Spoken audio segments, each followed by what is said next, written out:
Hey there everyone, welcome to another video of Fox Android. So in this video we're gonna learn about data binding. So the very first question that comes to our mind is what is data binding, right? So if you have heard about view binding, you can consider it a similar thing, right? So basically data binding is a library that is a part of Android Jetpack package, right? So this library helps us to bind UI components to the data sources in our app using a declarative format rather than programmatically, right? I know that these all these terms doesn't make a lot of sense at this point of time, but in the next slide I'll just explain the things. So if we have a view element, for example, if we have a text view and we want to change the text of that, so what was the traditional way of doing that? For example, we are getting the data from a model class. So first we'll create a object of that model class, right? Then we'll refer to the view element using find view by id method, right? Then we'll write some logic that will update the data or update the text in the XML file, right? So this is the traditional way of doing that, but there are some demerits about this method, right?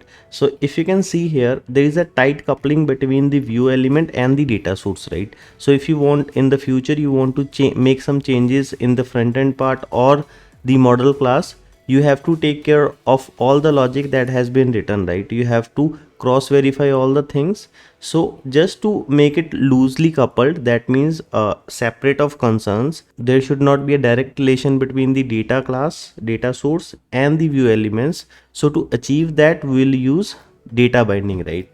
So with the help of data binding, you just create an object of this model class, right?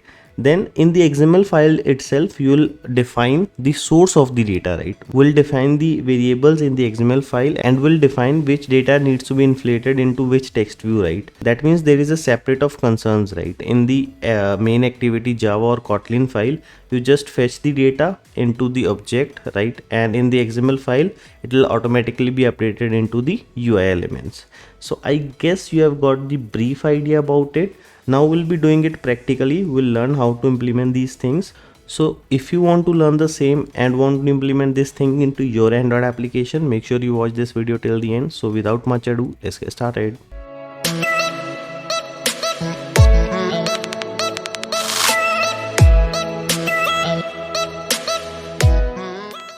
So guys, if you're into this channel, make sure to hit that subscribe button and press the bell notification icon for receiving the notification of the upcoming videos. And by the end of the video, if you like the video, make sure to hit that thumbs up button as well. So let's start with the development.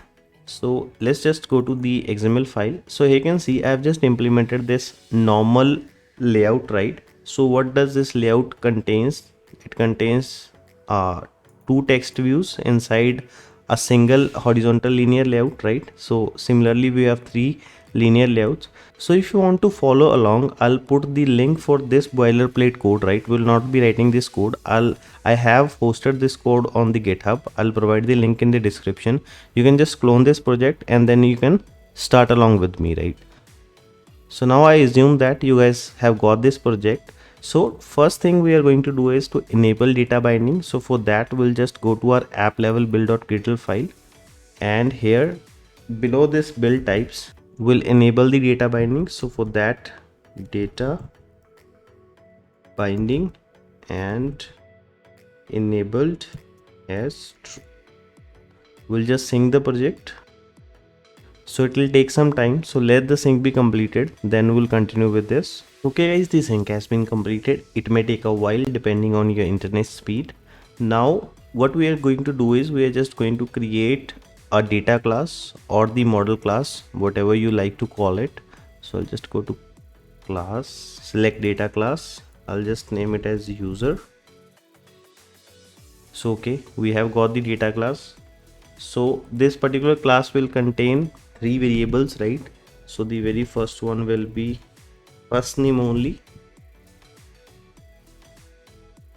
last name, and the last one will be age.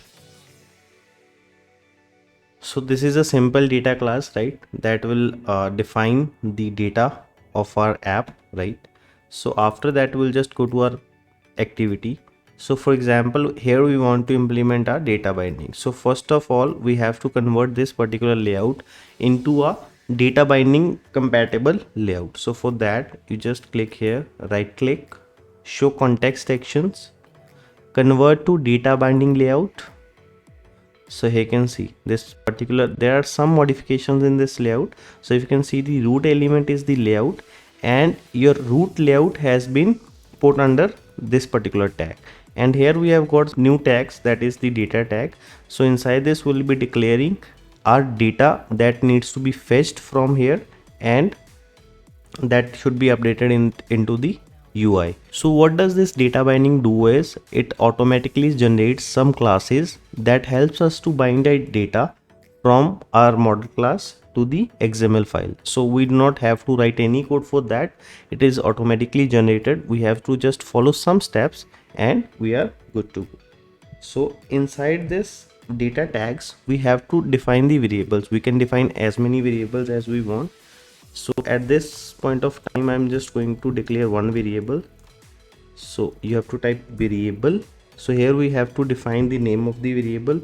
So I'll just type user, and here in the type we can define any primitive data type or a object as well. So for example, if I just go here and type string, so now this particular variable is of a string type, but what we want is we want to refer to this the object of this class. So for that we'll type our package name, so com.example dot data binding Kotlin. So this particular name may differ according to the name of your project. So then we'll define this class user. So now this particular user variable will be of a user class type. Now I want to fetch first name, last name and age from this variable and feed it to my text view. So the very first text view is this one, the ID of which is first name. So here I'll set the text. So you have to define @ then curly brackets, and inside this will refer user dot. Here you can see we have got all the variables inside the user class. So first name, so that means now this particular text will be set according to the value in the first name variable, and similarly we'll set it for the last name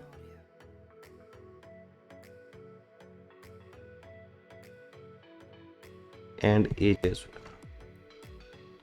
right? So here you can see we have written this logic here itself in the XML code. So now we need not to write any logic, that is find view by ID and all that stuff, into our main activity file. So what we need to do here is first we have to implement our data binding. So for that we'll define private latent variable, we'll call it as binding only. So you can see this particular class has been generated, activity main binding. So this particular class will be generated according to the name of the activity. For example, the name of this activity is main activity, so that is why activity main binding, right? It is similar to view binding only. If you are familiar with view binding, then it is quite easy for you to understand. So binding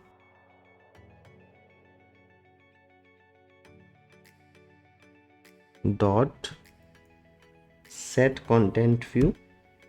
The first argument will be the context, and then we are going to pass the layout. So that is activity main, and we'll delete this one, right? Now what I'm going to do is I'm just going to create object of user class. So for that I'll pass the first name as Robin, the last name as Singla, and the age is 27. So we have got the object of this class. Now we just have to refer to this user that we have declared in the XML file, and we have to set it to this particular user, right? So this, if I just press Control, so this refers to this variable, right? This particular binding.user, and we have referred here to this user. So here you can see we have loosely coupled all these things. So if I have to modify anything here, I need not to make any modifications here, right? Because I have just referred to the user using this. So I can modify anything in the front end part. I need not to look into the backend code. So this really helps if we are following the MVVM architecture, right, that Android has provided. So it is really helpful, this data binding concept. So gradually you'll learn more about these things. So that is pretty much everything we need to do to implement this concept. So now let me just quickly install this app to my cell phone and check if it is working fine or not, right? So okay, the app has been installed to my cell phone. As you can see on my mobile screen, if I just open up this app, so here you can see we have got Robin, Singla and age is 27. So I guess we have successfully implemented data binding to our Android application, and I also hope that you guys have understood the concepts and the code that we have written, right? But still, in case you have any doubt, you can always ask me in the comment section, or you can DM me on Instagram. The Instagram username will be there on the screen right now. And if you like the video, make sure to hit that thumbs up button, and in case you're new to this channel, make sure to hit that subscribe button and press the bell notification icon for receiving the notification of the upcoming videos. So that is it for today's video. See you in another video. Bye.